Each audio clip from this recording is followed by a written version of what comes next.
Développement de proximité. Rajoelina promet des infrastructures à Itosi.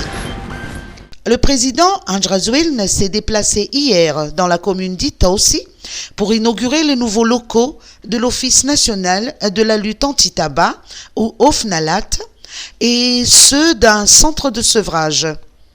À cette occasion, il a annoncé à la population la construction de plusieurs infrastructures, dont un collège et un stade, une voie rapide pour fluidifier la circulation routière, des canaux d'irrigation des champs de culture qui seront inaugurés dans les 4 prochaines semaines.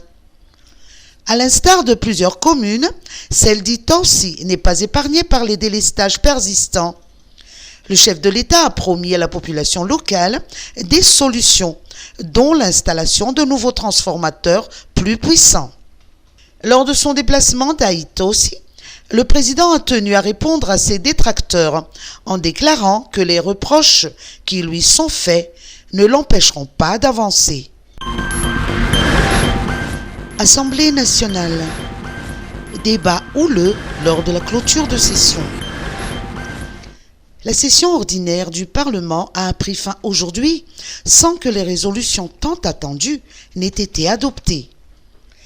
Dans un premier temps, les députés n'ont obtenu aucune réponse sur l'annulation des 2 séances prévues hier à Timbazaza. En effet, la séance de questions-réponses avec le gouvernement n'a finalement pas eu lieu. S'il devait se tenir à la mi-juin, ce face-à-face a été reporté pour cause d'absence constatée et des membres du bureau permanent.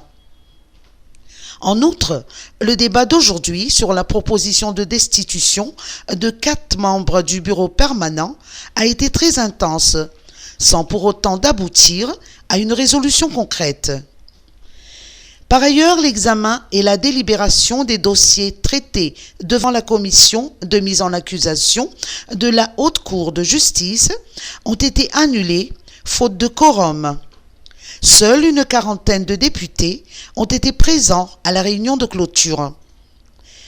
Les députés ont néanmoins procédé à l'élection du président du Haut Conseil pour la défense de la démocratie et de l'état de droit, ou HCDDE.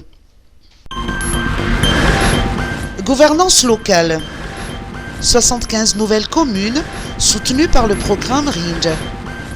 75 nouvelles communes seront soutenues en matière de gouvernance locale par l'USAID et le PNUD dans le cadre du programme RINJ, qui consiste à renforcer la gouvernance à Madagascar. Des ateliers d'introduction sur l'approche à mener par le programme RINJ ont été organisés ce mois-ci dans les régions Analanzrufu, de Menabe et d'Atsnanana. Celui d'Analamanga s'est déroulé hier au Radisson Blu d'Ambudvuna. L'objectif est d'accroître la capacité des communes à mobiliser les ressources et une autonomie financière pour leur développement. Le programme RINJ s'articule autour de 3 domaines clés: la gestion des affaires judiciaires civiles et commerciales, la gestion des ressources financières pour le développement, ainsi que la réactivité du gouvernement envers les citoyens.